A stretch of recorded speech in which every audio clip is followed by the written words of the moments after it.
was just over 3 months ago that we got a chance to look at those tall ships in Boston Harbor, and it really looked great. They came into the harbor, and there were more than 1 million people there watching from all sorts of vantage points. But when the ships left the harbor here, it was goodbye for us. But the story really didn't end. You see, there was a trip across the Atlantic, and TV4 went along on that. And you can take the trip, too. On Sunday night at 8, we're going to have a special documentary called The Tall Ship Lindu.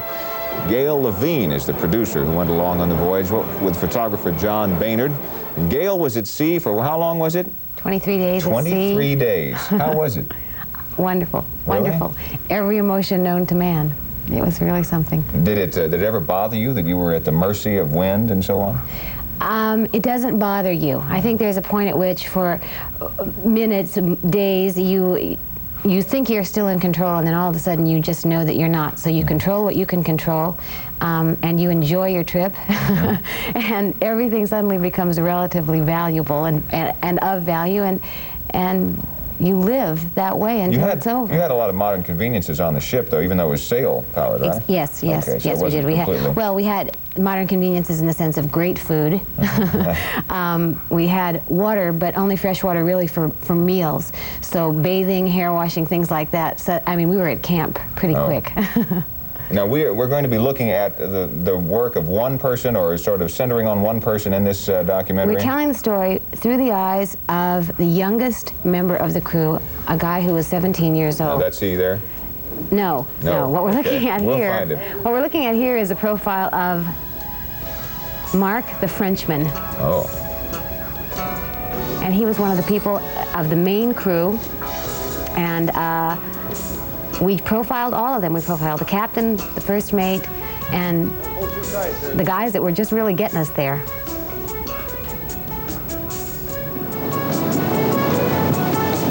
Well, I like to be at sea a lot because nothing stops your view, nobody can and step on your toe, and you're very free, you know. You are by yourself. Yeah, I know TV. I know you could make Secaucus, New Jersey look that good, but did it really look that good in person? Really, yes, it really looked that good. You didn't have to work to make it look that exciting or that much fun? Not only did it look that good in person, the cameraman, John Baynard, really fought odds, I think, to get us some of the most magnificent footage I've ever seen. It was a very difficult trip for him, and it was something that he just continued to shoot beautifully, beautifully, beautifully, and it really was that beautiful. Were you ever scared? No, I wasn't scared until after I got there, and I think I suddenly realized I really was out in the middle. Dangerous, huh? Yeah, and the boat, when we suddenly looked at it, when we got to Norway, we went out and took shots of the boat from the water. Suddenly looking at the boat, it was very small. It was little toothpick masts, and I was real happy that we Who owned the ship? It's owned by, I guess, a syndicate in New Jersey called Atlantic Schooners, and it's American registry, but it was built in Sweden, excuse me. So it was really kind of going home, and it was a very nice trip. It's going to be this Sunday, 8 o'clock. Narrated by Barry Nolan. And you produced the whole thing, and you're exhausted now, right? After a couple of months or 3 months of work. Right. Thank you, Gail. A labor of love, though. Thank you. Right now, we're going to check with Jack Williams, see what's coming up on Eyewitness News at 6. Jack? Well, Chris, among the stories we're working and waiting for the late details on would be one from Dan Ray. He's gone out to check on the victims in that strange incident on Route 128 and Route 135. In other stories tonight, Eyewitness newsman Bill Shields talks with Abby Hoffman's brother, who lives in Framingham, who says that we'll all be hearing a lot more from Abby in the very near future. We'll have a story about a program for the handicapped that's blazing some new trails. And Money reporter Ed Berger tonight will tell us that when occasionally you visit the doctor, it can really save you some money. He'll give us details at 6 o'clock. So join us for Eyewitness News. Thank you, Jack. When he co-signs your loan, maybe it saves you money. Other than that, I don't know. NFL action kicks off this weekend. In a moment, Roger Twibell is going to predict the winners and the losers. He'll be 100% right, of course. That's next.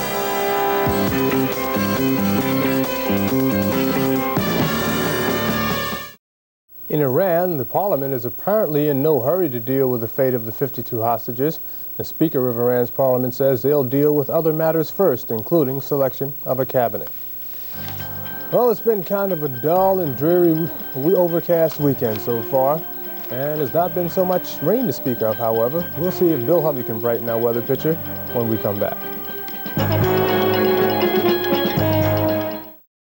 So we have some pure tropical air coming up into the region, and an upper area low pressure trough also helping to kick off some of these thunderstorms.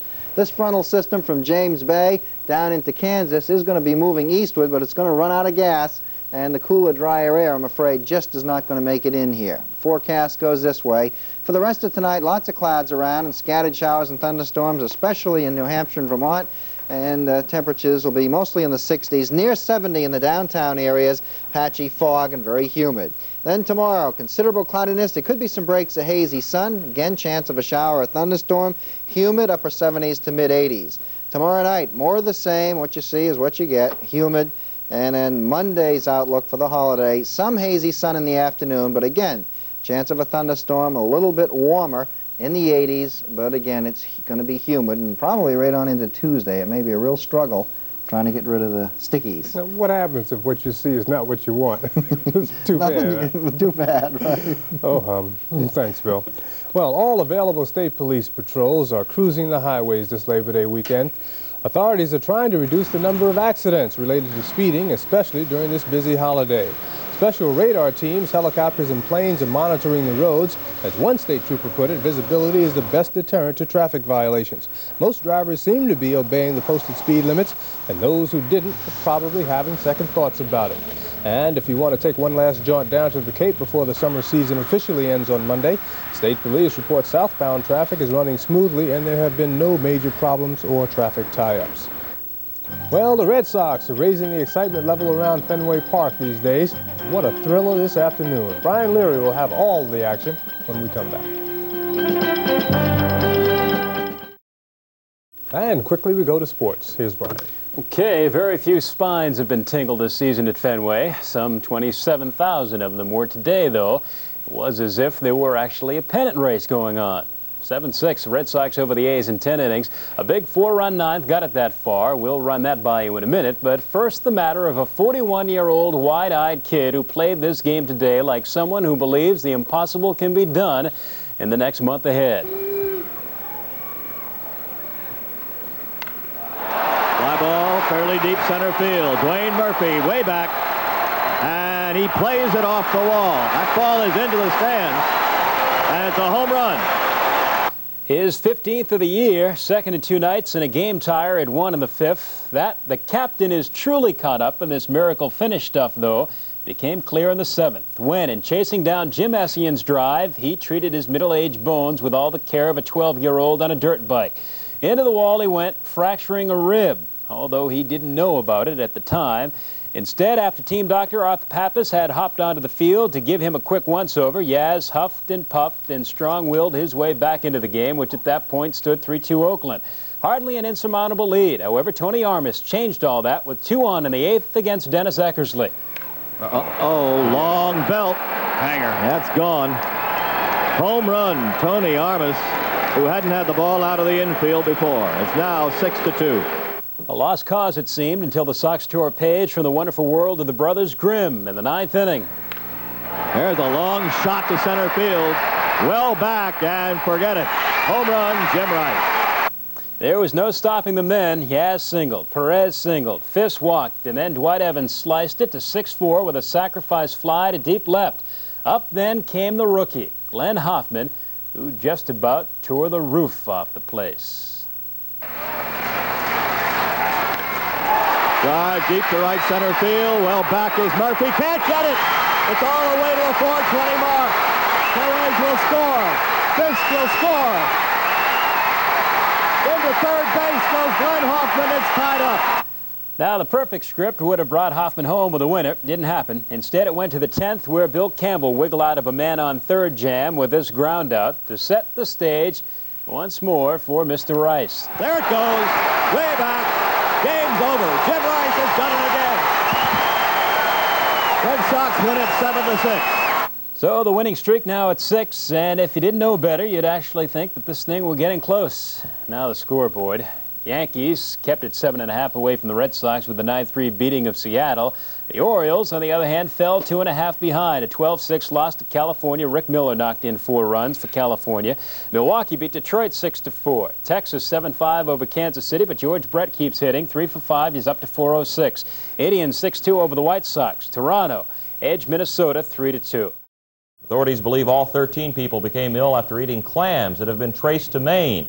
As a result, there is a ban on all shellfishing in effect along Maine's 3,500-mile coastline tonight.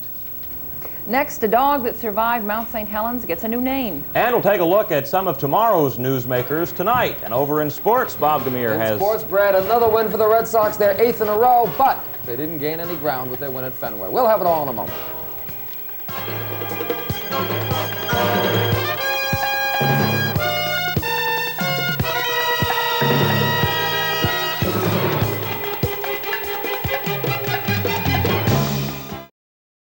It's a lava-to-love story. 2 months ago, a young poodle ran her little tail off trying to escape the eruption of Mount St. Helens. Now, Poodly Mama, as her finders tabbed her, has a new home and a new name. The feisty survivor is now taking up residence in Detroit with her new owners, who have affectionately renamed her Ashley. Red Sox trying to etch out a new name for themselves at the end of the season this year, but the teams on top making it difficult. That's right. They're playing all the West Coast teams. Normally the East winning those, Brad, as you well know. The Red Sox did make it 8 in a row tonight at Fenway Park. They won by a score of 4-3. Dick Drago had his first start of the season, and he made it a winning one for the Red Sox as they came out on top over the California Angels. The final score, 4-3. Early in the game, look at the play by Glenn Hoffman at third base, and he throws to first. Disco Dan Ford is out. Then Hoffman came to bat in the bottom half of the third inning after Evans was safe on a hit and an error. Evans on second, and Hoffman drilled it to right field to give the Red Sox the lead, 1-0. And some good base running by Hoffman as well as he got into second. That's the way to play the game of baseball. And Stapleton was the next batter. He hit this little ground ball with runners on first and second. They used the run and hit play, and it worked. Everybody was safe. The bases were loaded. After that, there was a forced play that Dwyer hit into to drive in a run, and then Tony Perez, 2 more RBIs for Tony. And those actually were the winning runs. The Red Sox were ahead at this point, 4-0. Dick Drago was cruising along. He finally left the game after 6 2/3 innings. They brought in Bob Stanley, and Jim Fregosi was yelling, and most people say rightly so, that Bob Stanley is throwing a spitball.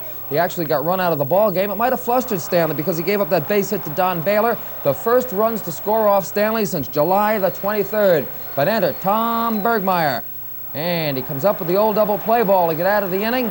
And he also pitched out of a jam in the 9th inning with the tying run on third base. The Red Sox win it. Final score, the Red Sox winning it by a score of 4-3.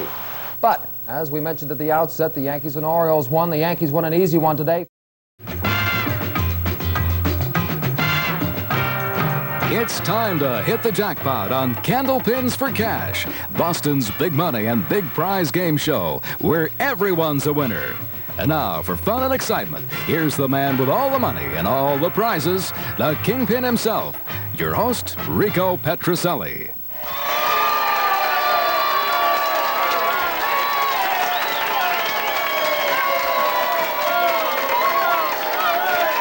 right, thank you very, very much. A skydiver leaped out of a plane over Lake Erie last night and missed the beach, landing in the lake. It was the final event of the day at Sunset Bay, New York, celebrated Labor Day.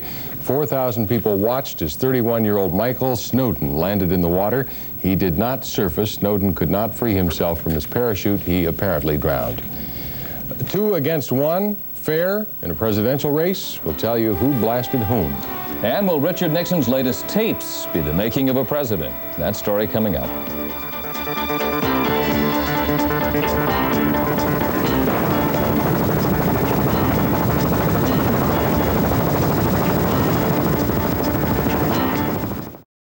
As the old TV saying goes, the trouble is not in your set. We've blown a light, and we're going to fix it in the next few minutes. The wandering dolphin seems to be improving tonight, according to the folks at the New England Aquarium. The 10.5-foot Rizzo's dolphin ate a hearty meal of herring this afternoon, his second meal of the day. And unlike yesterday, she did not have to be force-fed. Also known as the Grampus whale, she was picked up Saturday after running aground in Boston Harbor. Aquarium officials are awaiting the results of a blood test to see if her dehydrated condition is improving. Haven't heard whether they've named that Grampus whale yet. Anyway, new word tonight of communication between species in the animal kingdom, sort of. In this case involving a whale and a bunny.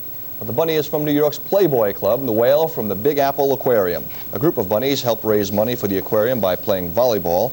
It's believed the water mammal is telling the bunny she has a whale of a serve. Doesn't it look like that to you, John?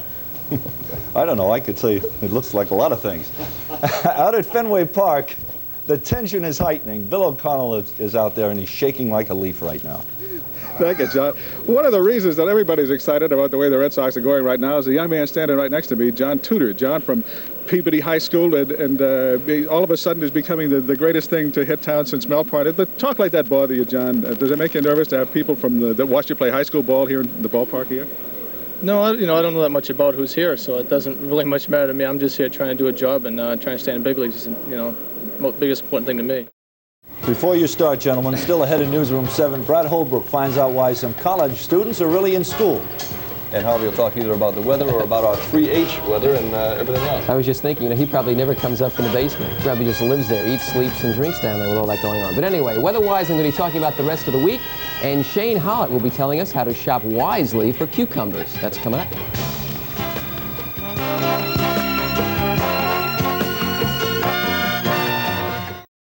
Our News People series tonight is taking us for a ride on the Tease Red Line with a train operator you might not expect to find at the controls. Newsroom 7's Ron Sanders climbed aboard the train at Braintree Station. For thousands of South Shore commuters, this is the way to and from the workplace. For 22-year-old Cheryl McNulty, it is the workplace. Cheryl has been classified as a motorman for a little more than 2 years. She is one of 3 women operators on the Red Line. She works from 3 in the afternoon until 1 in the morning. I think I like nights better. In the daytime, a lot of things happen, like during rush hour, if you have a breakdown, it's held up for a real long time. But at night, if there's something breaks down, it's not too bad. You can get it moving and no problems. Not too many problems at night. Only time we have problems is with the teenagers, like Friday and Saturday nights mostly. The job is not without other certain occupational hazards. Cheryl was once on board a train when 2 passengers narrowly escaped injury after someone threw a rock striking the window next to them. You have no control over those. They send the police out, but by the time they get there, the kids are gone anyway. So they hardly ever catch the kids. Most of the stonings have occurred during rush hour. After rush hour, the kind of passengers who take the T are different. Cheryl recalls one who is particularly memorable. A flasher. I had tried to flash, but didn't succeed because I had somebody with me. But other than, I don't know, people don't really bother me. It's like I'm in the front of the train and they don't really talk to me much. But I get girls, I'll come into a station and girls will be clapping for me, just be seeing me drive the train and stuff. Although working on a train is more interesting than other jobs Cheryl might find, she says what she likes best about this is the people she works with at night. Ron Sanders, Newsroom 7 at Park Street on the Red Line. And we're going to be meeting Beth Hayden, but on her own turf, the bike track, where she usually leaves brother Eric in the dust. And then we'll meet the town that won a contest and took home first prize, literally. Truth or Consequences, New Mexico. That's all at 7:30.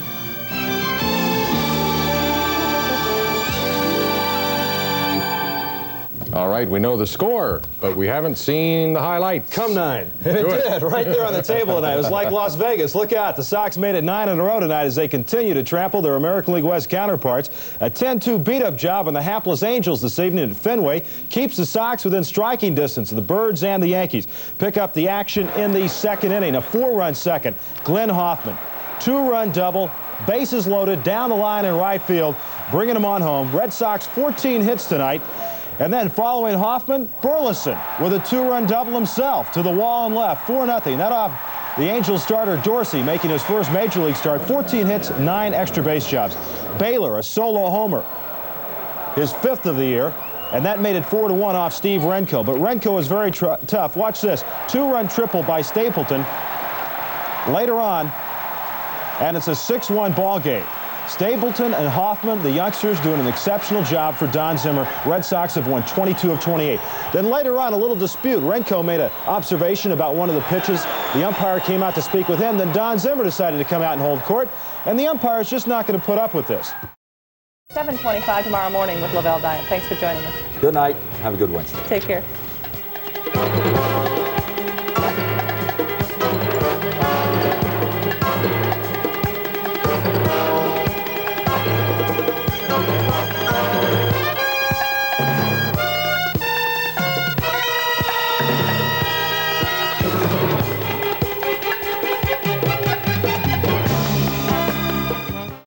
Join us Sunday for the Muscular Dystrophy Telethon beginning at 9 o'clock. Right. Okay. Thanks for joining us and have a safe one. Good night. Good night.